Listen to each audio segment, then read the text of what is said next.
ഈ കേസിൽ മാത്രമല്ല ഏത് കുറ്റകൃത്യം അദ്ദേഹം ചെയ്തിട്ടുണ്ടെങ്കിലും പോലീസ് അന്വേഷിച്ച് അദ്ദേഹത്തിന് മാതൃകാപരമായ ശിക്ഷ വാങ്ങിച്ചു കൊടുക്കണം. അങ്ങനെ വാങ്ങിച്ചു കൊടുത്താൽ അതിനകത്ത് ഏറ്റവും സന്തോഷിക്കുന്ന ഒരു വ്യക്തി കൂടിയായിരിക്കും ഞാനെന്നാണ് പറഞ്ഞത്. കാരണം സമൂഹത്തിന് വിപത്തായി പ്രവർത്തിക്കുന്ന കുറ്റകൃത്യങ്ങളിൽ ആരേർപ്പെട്ടാലും അത് എന്റെ കുടുംബത്തിലുള്ള ആളാണെങ്കിൽ എനിക്കൊരു നിലപാട്, പുറത്തുള്ള ഒരാളാണെങ്കിൽ മറ്റൊരു നിലപാട് എന്നില്ല.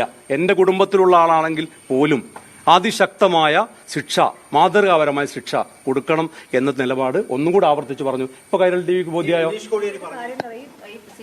സിപിഎംകാരൻ പറയുമ്പോൾ ആ സിപിഎംകാരിൽ നിന്നാണ് താങ്കളുടെ സഹോദരനിലേക്ക് ഇത് എത്തുന്നത്. അവിടുന്നാണല്ലോ അല്ല, എന്റെ സഹോദരനെതിരെയുള്ള ആക്ഷേപം എന്താണ്? ഇദ്ദേഹമായി വാട്സപ്പ് ചാറ്റ് നടത്തി എന്നുള്ളതാണ്. അതേസമയത്ത് ഈ CPM പ്രവർത്തകനെ കുറിച്ചുള്ള ആക്ഷേപം എന്താണ്? അല്ല, പോലീസ് അന്വേഷിക്കട്ടെ. പോലീസ് കിട്ടിയിട്ടില്ല, മൊബൈൽ ഫോൺ പരിശോധിക്കാൻ കഴിഞ്ഞിട്ടില്ല എന്ന് പോലീസ് പറയുന്നു. അതേസമയത്ത് ഈ കുറ്റസമ്മതം നടത്തിയത് ആരാണ്? റിയാസ് തൊടുകയിലാണ്. അപ്പൊ റിയാസ് തൊടുകയിൽ ആരാണ്? CPM പ്രവർത്തകനാണ്. അദ്ദേഹത്തിന്റെ ഫേസ്ബുക്ക് അക്കൗണ്ട് പരിശോധിച്ചാൽ നിങ്ങൾക്ക് ബോധ്യമാവും. അദ്ദേഹം അത് വ്യക്തമാക്കിയതാണ്. അപ്പോൾ എന്റെ സഹോദരൻ മുസ്ലിം ലീഗ് പ്രവർത്തകനല്ല, നിങ്ങളത് പരിശോധിക്കുക.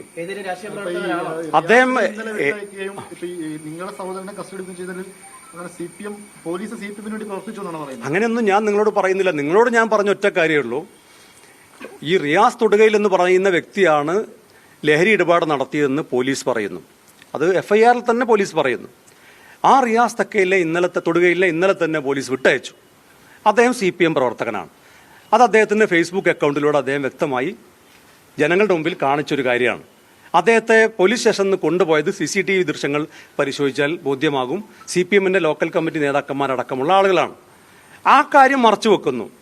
അദ്ദേഹവുമായി വാട്സപ്പ് ചാറ്റ് നടത്തി ഈ പറയുന്ന പോലീസിന്റെ കൃത്യനിർവഹണം തടസ്സപ്പെടുത്തി പോലീസിനെ ആക്രമിച്ചു എന്ന കേസിൽ പ്രതിയായ ഒരാളെയും അദ്ദേഹം എന്റെ സഹോദരനാണ് എന്നതുകൊണ്ട് എന്നെയും ചേർത്ത് വ്യാപകമായ രീതിയിൽ സൈബർ അറ്റാക്ക് നടത്തുന്നു. ഈ പറയുന്ന ബിനീഷ് കൊടിയേരിയും കെട്ടി ജലീലും ഒക്കെ രംഗത്ത് വരുന്നു. ഈ വൈരുദ്ധ്യമാണ് ഞാൻ ചൂണ്ടിക്കാണിച്ചത്. അതിന് കുഴപ്പമില്ലെന്നേ, പോലീസ് അന്വേഷിച്ചോട്ടെ. ഞാൻ ആ വാട്സപ്പ് ചാറ്റ് നടത്തിയതിന് പോലീസ് കേസെടുത്തതിന് ഞാൻ എന്തെങ്കിലും കുറ്റം പറഞ്ഞോ? ഞാൻ ന്യായീകരിച്ചോ? ഒരിക്കലും ന്യായീകരിക്കുന്നില്ല. ഒരു ന്യായീകരണത്തിന്റെ പ്രശ്നമില്ല. അദ്ദേഹം ഇപ്പം നിങ്ങളുടെ പോലീസ് കൈരളി TV അല്ലേ? അല്ല, ഏതാണ്? റിപ്പോർട്ടറാണ്. ആ റിപ്പോർട്ടർ രണ്ടു കണക്ക് തന്നെ. അപ്പൊ ഏതായാലും റിപ്പോർട്ടർ TVന്റെ ചോദ്യം എന്താണ്? കൈരളിയാ? അപ്പൊ കള്ളം പറയരുത്. കൈരളി അല്ലാന്ന് പറയുന്നത്. ഓക്കെ, അല്ല കൈരളിയാണല്ലോ. അപ്പൊ കൈരളിയുടെ ചോദ്യം എന്താണ്? അനിയനെ ന്യായീകരിച്ചു. ഞാൻ ഈ പറഞ്ഞതിൽ എവിടെയെങ്കിലും അനുജനെ ന്യായീകരിച്ചു എന്ന് തോന്നുന്നുണ്ടെങ്കിൽ ഒരിക്കൽ കൂടി ഞാൻ പറയുന്നു, അദ്ദേഹത്തിനെതിരെ പോലീസ് നടത്തുന്ന ഏത് അന്വേഷണത്തെയും ഞാൻ സ്വാഗതം ചെയ്യുന്നു. പക്ഷേ ഇപ്പോ കേരള പോലീസ്, പിണറായി വിജയന്റെ പോലീസ്, കൈരളിയുടെ പോലീസ് ഞാൻ പറയുന്നില്ല, പിണറായി വിജയന്റെ പോലീസ് ഇപ്പോ അദ്ദേഹത്തിനെതിരെ ചുമത്തിയത് 2 വകുപ്പാണ്.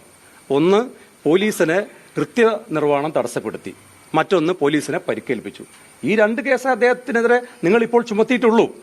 ഇനി മറ്റെന്തെങ്കിലും കുറ്റകൃത്യത്തിലും അദ്ദേഹം പങ്കാളിയായിട്ടുണ്ടെങ്കിൽ, ഈ കേസിൽ മാത്രമല്ല ഏത് കുറ്റകൃത്യം അദ്ദേഹം ചെയ്തിട്ടുണ്ടെങ്കിലും പോലീസ് അന്വേഷിച്ച് അദ്ദേഹത്തിന് മാതൃകാപരമായ ശിക്ഷ വാങ്ങിച്ചു കൊടുക്കണം. അങ്ങനെ വാങ്ങിച്ചു കൊടുത്താൽ അതിനകത്ത് ഏറ്റവും സന്തോഷിക്കുന്ന ഒരു വ്യക്തി കൂടിയായിരിക്കും ഞാനെന്നാണ് പറഞ്ഞത്. കാരണം സമൂഹത്തിന് വിപത്തായി പ്രവർത്തിക്കുന്ന കുറ്റകൃത്യങ്ങളിൽ ആരേർപ്പെട്ടാലും അത് എന്റെ കുടുംബത്തിലുള്ള ആളാണെങ്കിൽ എനിക്കൊരു നിലപാട്, പുറത്തുള്ള ഒരാളാണെങ്കിൽ മറ്റൊരു നിലപാട് എന്നില്ല.